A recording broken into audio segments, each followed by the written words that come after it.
Hago contacto en esta ocasión con el doctor Jorge Baruch, quien es, jefe de la Clínica del Viajero de la UNAM en el Aeropuerto Internacional de la Ciudad de México y también coordinador del Centro de Diagnóstico COVID de la Facultad de Medicina y por supuesto, vocero de la Comisión de Expertos del tema COVID en la propia Universidad Nacional Autónoma de México. Y doctor, pues yo de antemano te agradezco infinitamente nos permitas poder charlar contigo, sobre todo en un tema que ahorita parece ser, empieza como esta bola de nieve, como hace unos meses, a tomar dimensiones. Hace 8 meses decíamos que es el COVID. Han pasado 8 meses y entre infectados, entre contagiados, entre personas que lamentablemente han fallecido, entre los tratamientos, entre los que ya se están volviendo a reinfectar, pues creo que la población ha aprendido a dimensionar de qué se trata una pandemia de este nivel. Y ya hablamos en este momento, hace un par de días ya Pfizer decía, tenemos una vacuna, pero realmente, ¿qué tenemos que esperar todavía para poder saber entonces de que ya hay una certeza científica de que podemos utilizar una vacuna, doctor? Bueno, antes que nada tenemos que estar conscientes del gran avance tecnológico en los últimos meses, básicamente, después de la pandemia, de haberse declarado la pandemia en marzo de este año, 2020. Estos avances científicos han permitido a la humanidad y a la ciencia probar nuevas plataformas tecnológicas para el desarrollo de vacunas contra este virus SARS-CoV-2, que a todos básicamente nos ha paralizado nuestra vida y nos ha cambiado, sin lugar a dudas, la forma en la que la percibimos y en la que convivimos. En las plataformas que han estado muy en boga de todos y en la boca de todos, justamente las nuevas, son aquellas vacunas desarrolladas a través del material genético de los virus. En este caso, el material genético del virus SARS-CoV-2 es un RNA. Entonces, este genoma, en el caso de la vacuna de Pfizer, por ejemplo, se introduce en nuestro cuerpo a través, envuelto obviamente en partículas lipídicas, para que se incorpore de manera fácil a las células, y entonces las células digamos que en su estructura, de manufactura de todas las proteínas, incorpore esta proteína, esta secuencia genética de RNA, y entonces replique las proteínas, sobre todo la proteína S, que le confiere justamente la forma de corona a este nuevo coronavirus, y sea expresada esta proteína en una célula, y entonces el cuerpo humano, a través del sistema inmune, pues la detecte, y entonces que genere la respuesta protectora a través de la creación de anticuerpos, y esperemos que esta respuesta sea tan efectiva y tan intensa que pueda generar una memoria inmunológica a largo plazo que nos permita pues tener esta memoria presente durante un tiempo considerable, para que en caso de que vuelva a estar uno expuesto al virus, entonces genere de manera rápida los anticuerpos y corte de alguna manera la infección. O bien, si no es este tipo de vacunas, pues que por lo menos no nos haga llegar al hospital o presentar este tipo de complicaciones. Pero hasta el momento, pues ya son más de 190 los candidatos a nivel mundial de vacunas, solamente alrededor de 49.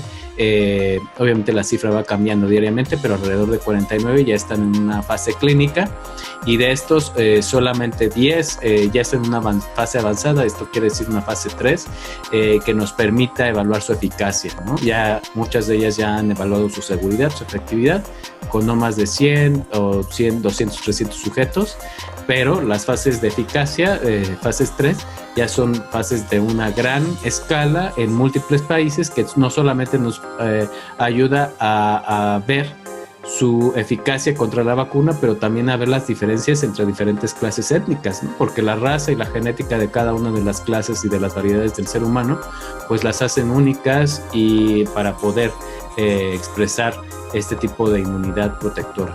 Entonces, en ese momento estamos.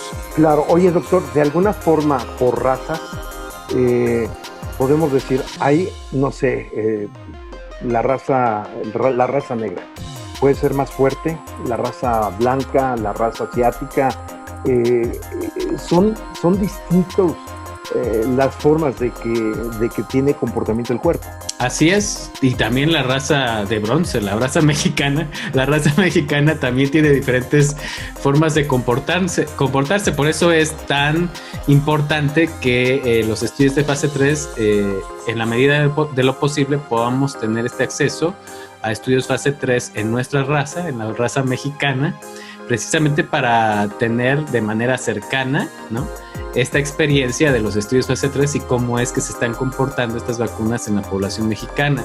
Y justamente este es un punto muy importante que le hace falta al comunicado reciente que hizo Pfizer de su vacuna del 90% eficacia. Si bien este dato lo dio de manera aislada, sin evidencia científica, sin haber publicado la evidencia científica que sustente o justifique este tipo de comunicados, o sea, lo hizo de avanzada, tal vez en una estrategia política de diplomacia para poder allegar más recursos o más inversionistas, ¿no?, que hagan, refuercen este esfuerzo que está haciendo Pfizer de pues invertir en su vacuna para el desarrollo. Sí es importante esperar a los resultados científicos publicados, porque justamente estas variaciones, más o menos el 40% de la muestra que está recaudando Pfizer a nivel mundial de sujetos voluntarios es de diferentes etnias, de diferentes razas. Okay. Entonces, justamente este 40% de población nos va a dar una noción de cómo se comporta dependiendo de las diferentes razas y de los diferentes grupos. También necesitamos saber si la eficacia varía o es menor dependiendo de la etnia, pero también de un grupo. Por ejemplo, qué tan eficaz es una vacuna. Este estudio fase 3 se hace a partir de los 12 años de vida. Entonces, esto tiene que ver, los grupos de edad, qué tan eficaz es en un grupo de edad de jóvenes, de adultos jóvenes y de adultos mayores, ¿no?, de 60 años, y entonces poder establecer las diferentes eficacias dependiendo de la vacuna. Entonces, esto tiene que ver, los grupos de edad, qué tan eficaz es en un grupo de edad de jóvenes, de adultos jóvenes y de adultos mayores, ¿no?, de 60 años, y entonces poder establecer las diferentes eficacias dependiendo de la vacuna. Ahora, no podemos cantar victoria. Sí es una noticia alentadora, pero recordemos que también, dependiendo de la vacuna que estemos hablando, van a ser los retos de manufactura y de distribución y de aplicación de las campañas de vacunación masiva. Sin lugar a dudas, la vacuna de Pfizer, que sería la primera vacuna en la historia de la humanidad aprobada comercialmente y de distribución masiva de RNA, recordemos que esta es una plataforma que nunca antes se había usado, sí tiene ciertos retos, y estos retos implican mantenerla a una temperatura de menos 70 grados centígrados para que sea viable. Esto requiere ultracongeladores. Entonces, no es tan fácil mantenerla viable por mucho tiempo. Y si nosotros la queremos tener en una temperatura de 2 a 8 grados centígrados, como el resto de las vacunas, entonces solamente la podemos tener viable los siguientes 5 días después de descongelarla, por así decirlo. Entonces, no es una vacuna precisamente hecha para las masas. No sé si me doy a explicar. Sí. Es hecha o diseñada para los lugares en donde tengan esta tecnología para poder mantenerla a menos 70 grados centígrados. Que es ahí, doctor, perdón que te interrumpa, que es ahí lo que hace complejo entonces la distribución de lo que sería ya el producto hacia la población en general, ¿no? Así es, no podemos estar hablando de una distribución hacia áreas rurales, por ejemplo, o incluso hacia áreas con una alta vulnerabilidad. Y justamente lo que nos ha enseñado este coronavirus es que la epidemia ataca con una mayor severidad a las poblaciones altamente vulnerables en otras determinantes sociales, ¿no? Claro. Que afectan a la salud. Entonces, si bien es una buena noticia, pues no nos va, como todas las vacunas, no nos van a solucionar de manera al 100% el resto de la pandemia. Solamente van a ser como una herramienta más en el abanico de soluciones que hemos estado viendo que han demostrado ser eficaces para combatir este coronavirus, por la interacción social, el cubreboca, la sana distancia, la movilidad, cuidar a los grupos más vulnerables. La vacuna, si bien esta va a ayudar a gran parte de las ciudades o de las poblaciones con una gran infraestructura, pues no va a ayudar a las que tienen una menor capacidad de infraestructura sanitaria. Oh, qué tema qué crudo suena, pero digo tan real que al final de cuentas se tiene que trabajar para seguir pues buscando equiparar esos estándares tanto en salud que hoy pues lamentablemente siguen siendo vulnerables, ¿no? Oye, doctor, por la otra parte, Pfizer, bueno, pues ya nos dice, sí tengo ya un producto que está cumpliendo con esa certificación para su aplicación.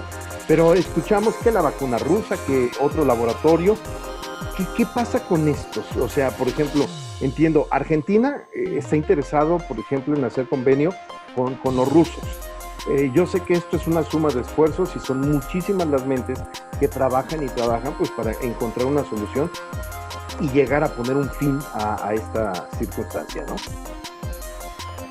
Así es, sí. Bueno, justamente en el abanico de vacunas en desarrollo, afortunadamente tenemos alrededor de 10 a 11 en el panorama cercano de estudios de fase 3, lo cual nos da la oportunidad de no contar con una sola vacuna, sino con una serie de vacunas que estamos esperando sean eficaces. Por ejemplo, vacunas de RNA similares a la de Pfizer, pues está la de Moderna, por ejemplo, pero también hay otras vacunas que están en desarrollo y en etapas más avanzadas, por ejemplo, la de Oxford y AstraZeneca, que no es una vacuna de RNA, que es una vacuna de un vector viral no replicante, que consiste en una dosis, a diferencia de la de Pfizer, que se tienen que dar 2 dosis, y que se puede guardar, por ejemplo, o conservar en una temperatura de 2 a 8 grados, más amigable con las comunidades de bajos recursos, de poca infraestructura. A la cabeza o de avanzada también están, por ejemplo, dos vacunas chinas, o más bien 3 vacunas chinas, que es la de Sinopharm, y 2 de Sinopharm y una de Sinovac Biotech. Entonces, estas también son virus inactivados y que, estas consisten en 2 dosis, ¿no? Pero que sus estudios de fase 3 ya están muy avanzados, se iniciaron más o menos en julio. Entonces ya llevan algunos meses de avance con respecto a, por ejemplo, esta de Pfizer, que inició en septiembre. Que inició también en julio. Pero la de AstraZeneca, por ejemplo, inició en mayo. Entonces, esto ya representa un gran avance. Entonces, recordemos que son resultados preliminares. En sexto lugar tenemos la de Rusia, la vacuna rusa de GAM-Covidvac. Esta todavía no es muy claro cuándo haya iniciado los estudios de fase 3, se esperaban para septiembre. Se comienza a hablar de que ya están por alrededor de 2 a 3 meses avanzados en sus estudios fase 3, pero todavía es muy pronto para poder hablar de estudios preliminares. Si nosotros comparamos el avance de Pfizer, por ejemplo, que inició su estudio de fase 3 en julio de este año, julio del 2020, con respecto a la vacuna rusa, GAM-Covidvac, de Sputnik 5, que inició en septiembre, tenemos alrededor de 3 meses de diferencia con respecto a uno con respecto a otro. Entonces, hay que ser muy cuidadosos en estos meses que vienen, porque se van a estar especulando sobre los resultados, sobre todo para aumentar la expectativa y mejorar las finanzas y la inversión en los diferentes desarrollos tecnológicos, y esto es normal, esto es parte de la diplomacia en vacunas, de la diplomacia de salud global. No debemos de generarnos falsas expectativas, debemos de ser prudentes. Recordemos que existen ya varios modelajes matemáticos que nos hablan sobre algunas fechas estimadas para su aprobación de las primeras vacunas contra COVID. Y esto va a suceder entre enero del próximo año y muy probablemente abril y mayo del próximo año. Se estarán sometiendo a la autorización de emergencia las primeras vacunas y estarán siendo aprobadas y estarán siendo aplicadas en grupos vulnerables o prioritarios a partir de la segunda mitad del 2021, y para la población general se espera o se estima que a principios del 2022 comiencen algunas campañas de vacunación en algunos países. Entonces, esto sin lugar a dudas va a tomar años. Se espera que se estén alcanzando coberturas adecuadas entre el 2022 y el 2024. Entonces, estamos hablando de por lo menos un par de años que nos va a llevar vacunar a una gran proporción de los grupos vulnerables y que nos va a llevar a comenzar a vacunar de manera masiva a la población general mundial. Entonces, no es una solución mágica, no es algo que vaya a suceder de un día a otro. Tenemos que ser pacientes y mientras tanto pues debemos de emplear otros mecanismos que nos van a ayudar a hacer frente a disminuir o a mitigar los casos graves que requieran hospitalización y que puedan llegar a estar más vulnerables.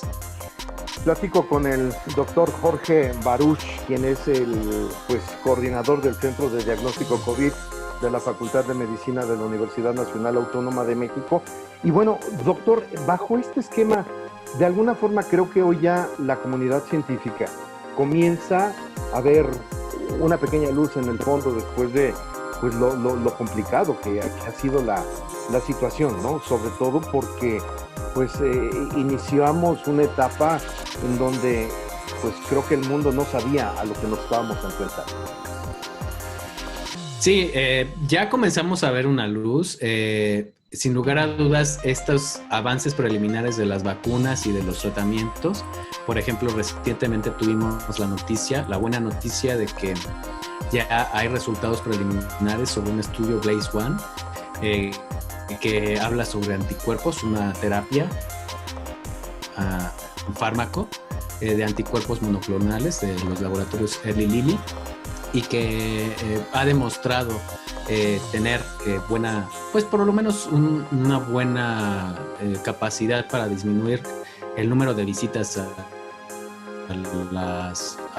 las salas de urgencias y a la hospitalización en pacientes que han sido tratados. Obviamente solamente ha sido evaluado con 300 pacientes que han demostrado una reducción de 3 veces menor comparados con un grupo que no recibió este fármaco de anticuerpos monoclonales. Entonces, habrá que ser pacientes. Ya estamos viendo avances con respecto a las terapias, ya estamos viendo avances con respecto a las vacunas. Se asoman algunas vacunas que ya se atreven a dar algunos datos con respecto a los estudios preliminares fase 3. Eso es muy bueno. Antes, hace 6 meses no podíamos estar hablando ni siquiera de una vacuna fiable. Este 90% de eficacia nos da esperanza, nos alimenta la esperanza. Pero es eso, solamente esperanza. Hay que estar pendientes de los resultados objetivos y no precipitarnos, no bajar la guardia. Eso es muy importante. Ahora se está viendo que los grupos de jóvenes que se contagian por bajar la guardia precisamente son aquellos que están llevando la enfermedad a los grupos vulnerables, ¿no? A los grupos de mayor edad o a los grupos que tienen la misma edad que los jóvenes, pero que tienen alguna comorbilidad, ¿no? Enfermedad cardíaca, enfermedad respiratoria, diabetes juvenil, y que están siendo gravemente afectados por este nuevo coronavirus. Doctor Jorge Baruch, yo te agradezco tu tiempo y una explicación tan clara, sobre todo de este panorama que en este momento estamos ya viviendo, ¿no? O sea, ya tenemos, como bien dicen, la esperanza, pero seguirá siendo responsabilidad de nosotros mismos el saber cuidarnos, el saber contener y prevenir, que el contagio pueda seguir extendiéndose como, desafortunadamente ha sucedido, como bien lo dices, Estados Unidos con un tercer pico, Europa con un segundo, México que está con ese segundo rebrote y que de alguna forma, hace, creo, como bien dices, esa lucha para cuidar a su población. Así es, Edgar. Pues muchas gracias a ti y saludos al auditorio.